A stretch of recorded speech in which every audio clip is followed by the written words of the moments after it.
Well, welcome to Whole Bible Study with your host, Tad Inoue. Now, how do you choose your leaders? How do you choose your presidents, your pastors, and the people in your life who are supposed to lead, support, and care for others? How do you actually make those choices? Some people choose by feeling. They choose by how the person makes them feel, how they sound, how confident they seem, or even how familiar they are with them and their ideas. But I choose a little differently. I choose by evaluating the fruit of their lives, the fruit of their leadership, and the fruit of the heart to which they lead from. Now let me explain what I mean by fruit. When I talk about fruit, I mean what a person's character produces in their environment over time. It is what comes out of them. It is the behavior they cultivate, the atmosphere they create, and the outcomes that follow them. Good fruit looks like love, support, and encouragement. Now, bad fruit looks like hate, dissension, and discouragement. And I think this is where many people struggle the most. We often confuse feelings with discernment. Now, feelings do matter. They really do. I'm not dismissing feelings at all. I think feelings have immense value. They are a part of how we navigate life. In many ways, they are like an internal compass. They can point us towards something that needs our attention. They can alert us when something feels unsafe, or safe, or attractive, or troubling, or off. In that sense, they help us notice the unnoticeable. But they are not a roadmap. That is the distinction I want to make very clearly. Feelings can point us in a direction, but they do not automatically tell us what path to take. More importantly, they do not automatically tell us what kind of outcomes a leader is going to produce over time. And that matters, because leadership is not usually about immediate danger. Leadership is about potential outcomes. It is about what kind of atmosphere, culture, and consequences a person is going to create over time for a church, a family, a company, a country, or a people. So feelings are important, but they're not enough. And I've spent a lot of time in my life trying to understand my own feelings. I have questioned them, sat with them, and asked, what are they teaching me and where do they come from? And what are they going and what are they trying to point me towards? I think everyone should do that. I think it is wise. But I also think people are often too far reactive with their feelings. Every feeling does not need to be obeyed. Every feeling does not need to become a conclusion. Every feeling doesn't mean that something's wrong. Sometimes a feeling is just passing through. Sometimes it's old fear, and sometimes it's memory. Sometimes it's a little of our ego, and sometimes it's simply an outdated response to a new situation.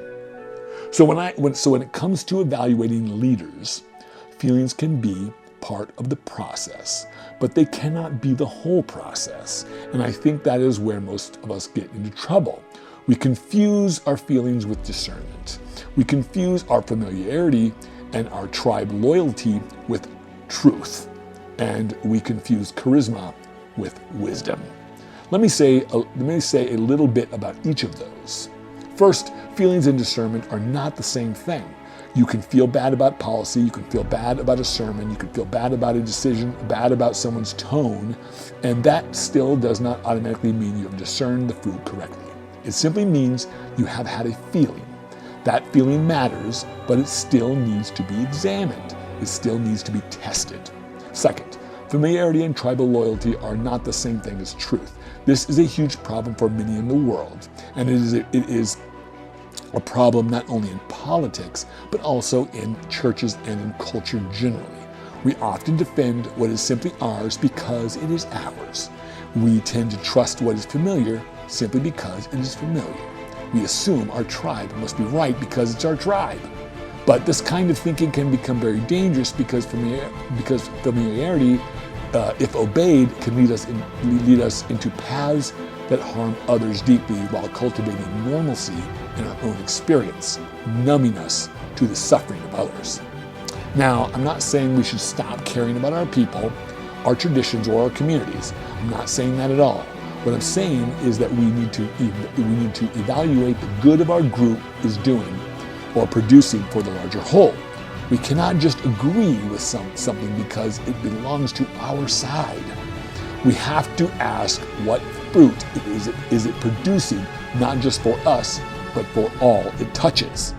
To me, one of the most important questions we can ask is this: who is being helped and who is being harmed? That question changes everything, because once you ask that, you can no longer stay in vague allegiance.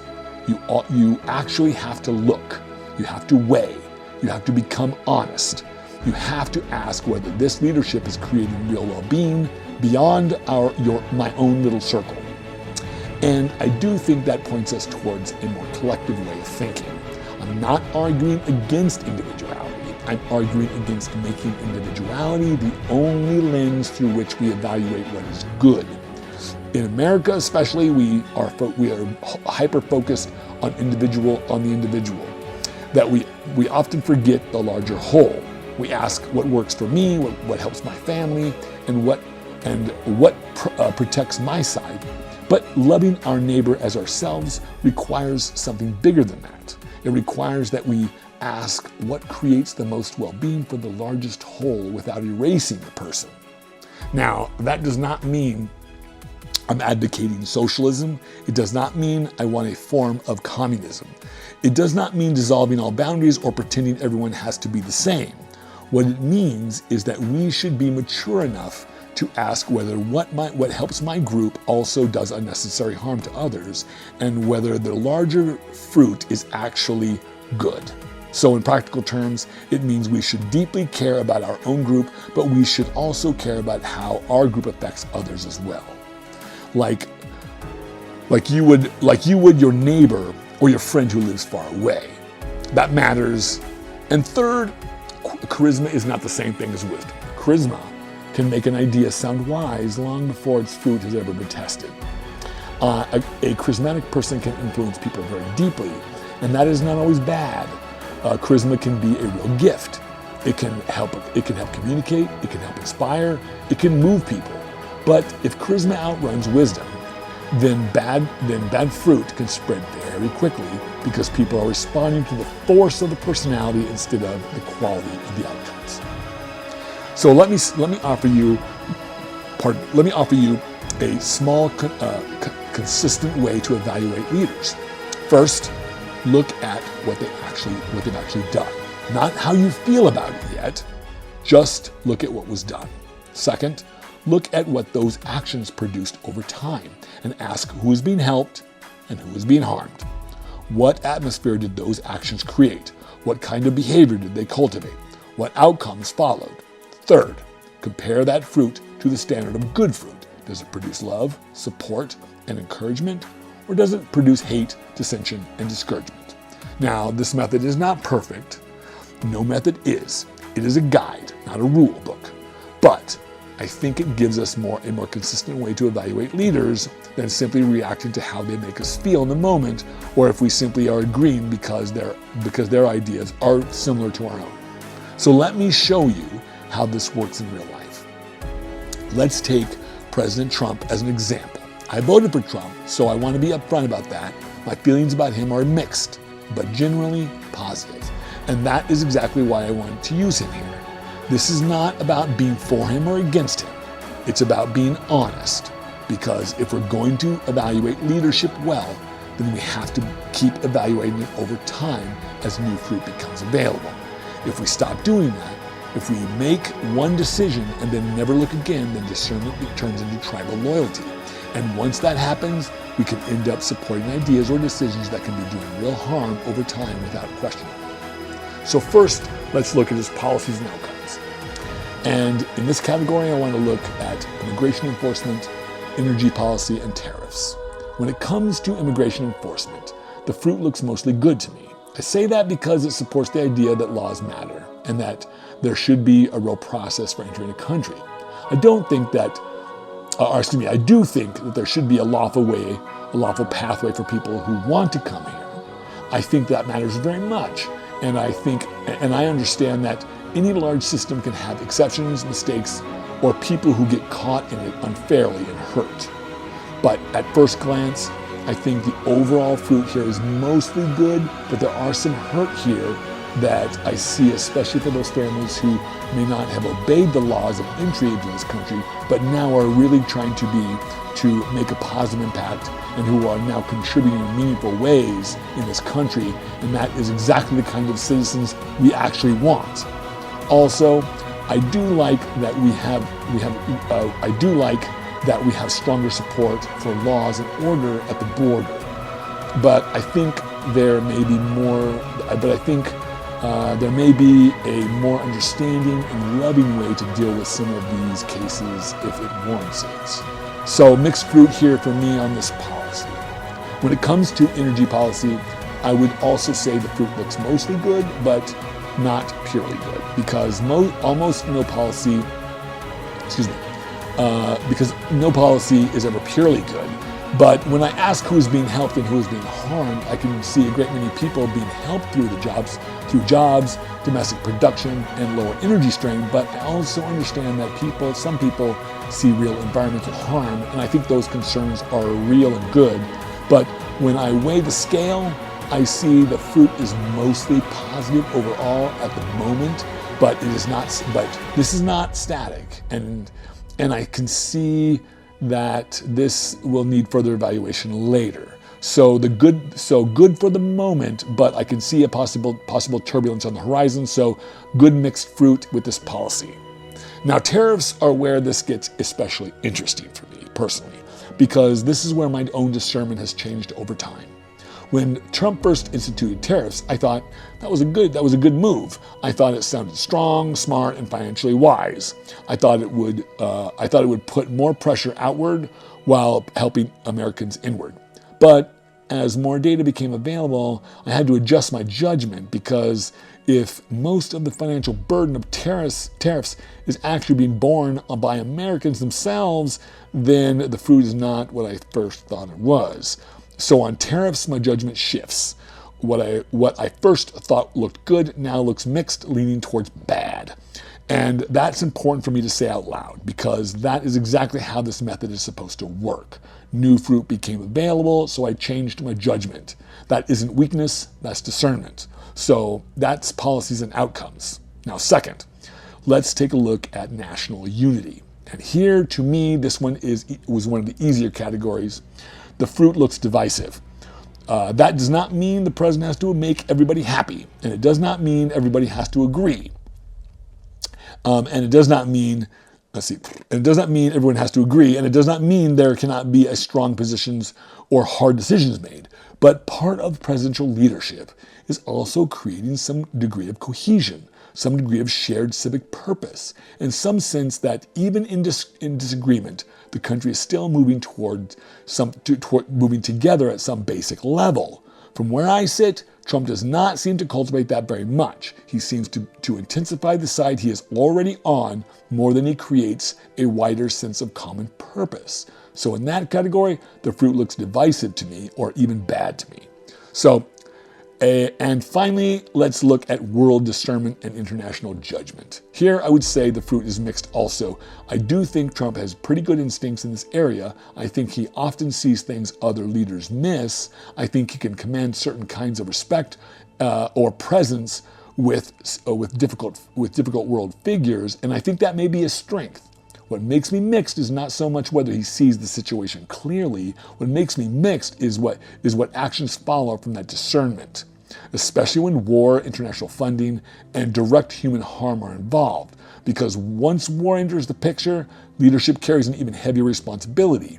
People die, families are altered, harm becomes immediate and generational. So here, I would say the fruit is mixed because Trump seems far too willing to use military force to make his point or enforce his concerns.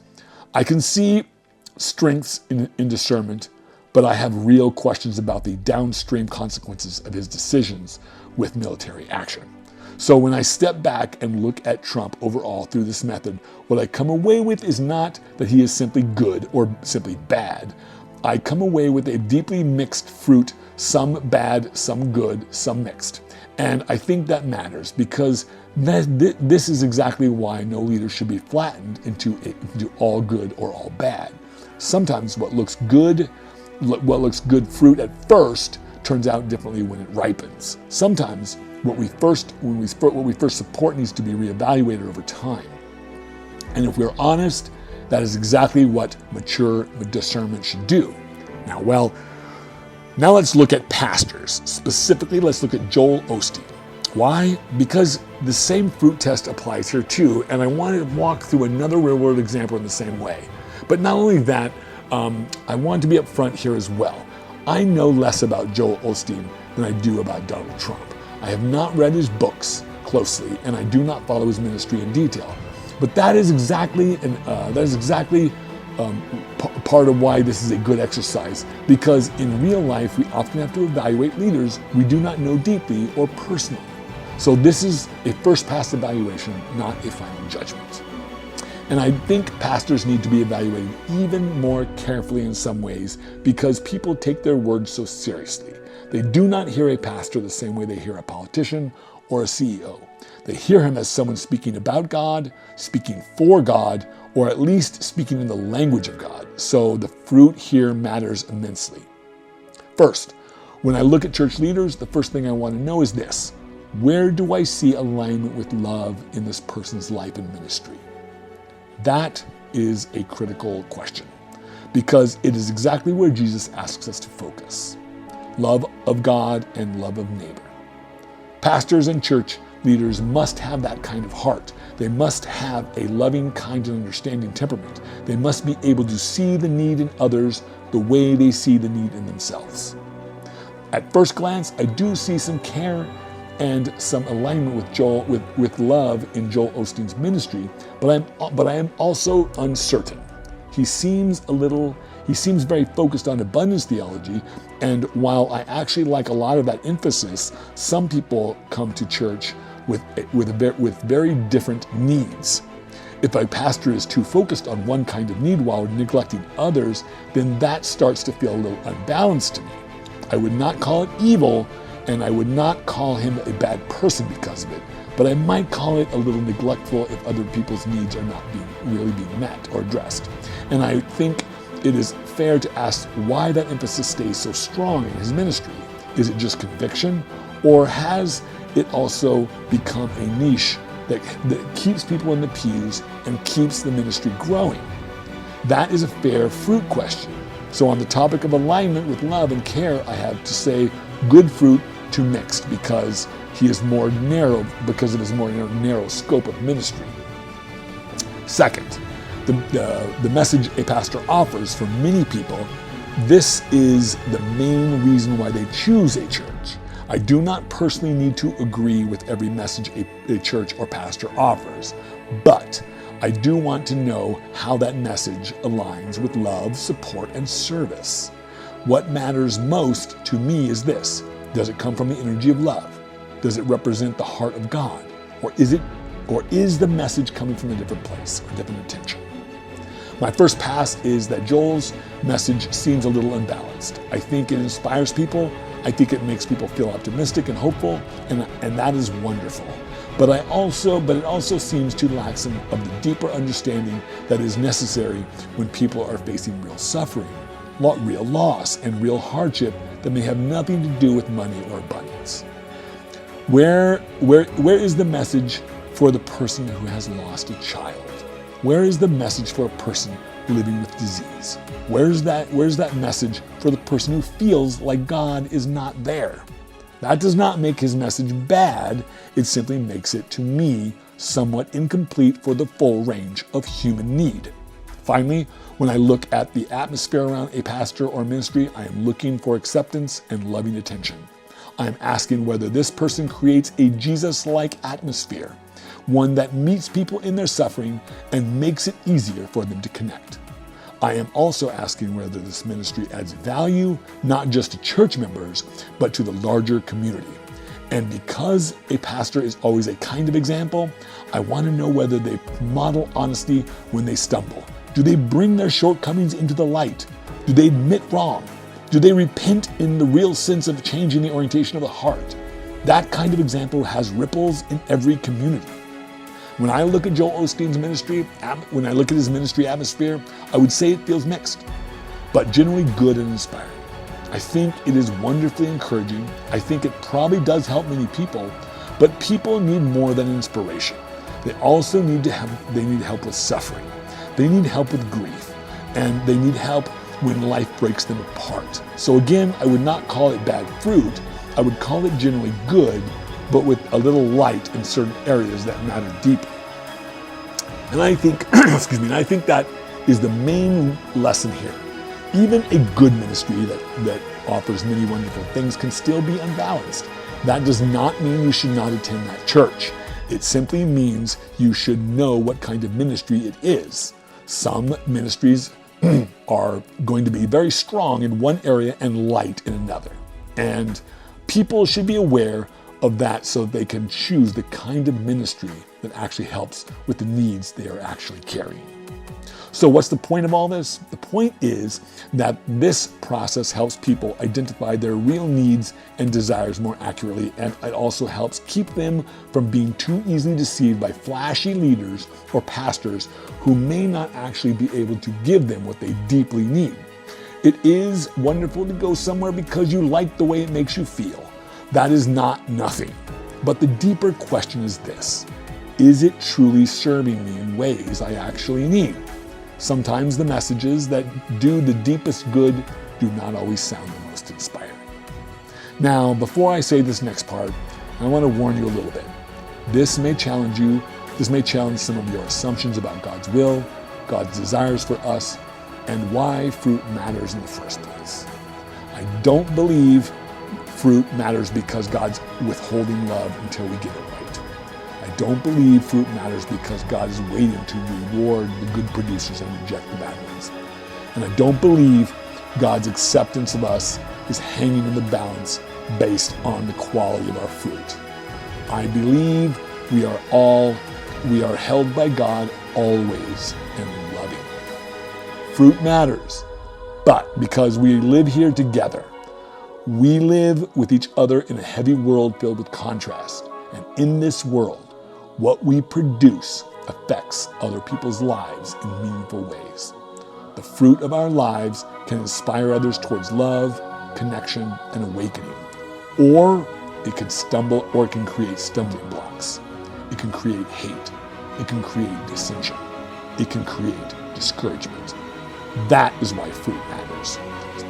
Because we do not live in a vacuum. Not because God will love us more if we get it right. Because we are sharing a human life together, and our actions can deeply affect one another's perceptions of our own lives and journeys. So when I say a leader's fruit is a reflection of their orientation of their heart, I mean that very deeply. If the heart is oriented towards love, towards support and encouragement, that will tend to show up in the fruit. If the heart is oriented towards ego, division, or fear, or self-protection, that will also show up. And that is why this fruit test matters. So here's where I really want to leave this. The point of this study is not that everyone should end up with my exact evaluation. I don't think that's realistic. And I don't think even that's the goal. We all carry different emphasis, different experiences, different needs, and different ways of weighing what matters most to us. So the real value here is not that we all arrive at the same conclusion. The real value is that we learn how to evaluate more honestly and more carefully. That is why this process matters. This is what this exercise has shown me consistently, is that there are very few people, ministries, and institutions or systems that are going to be only good or only bad. Most of what we deal with in this life is mixed. There is often real good alongside real limitation, real value alongside real imbalance, and real help alongside some degree of harm or neglect. That's not a failure. That's just reality. That's just part of living in a human world. So the work is not to go looking for perfect leaders, perfect churches, perfect politicians, or perfect ideas. I don't think we're going to find perfection here, at least not in this way. The work is to become more honest about what we need, more aware of what is being produced, and more thoughtful about how balanced a leader really is in areas of service they are offering. That is what this fruit test helps us do, or at least I think it does. It is not a perfect system. It will not give us certainty, but it can help us approximate the kind of outcomes we really are hoping for. It can help us become less reactive, less tribal, and have a more mature way we choose to influence our lives.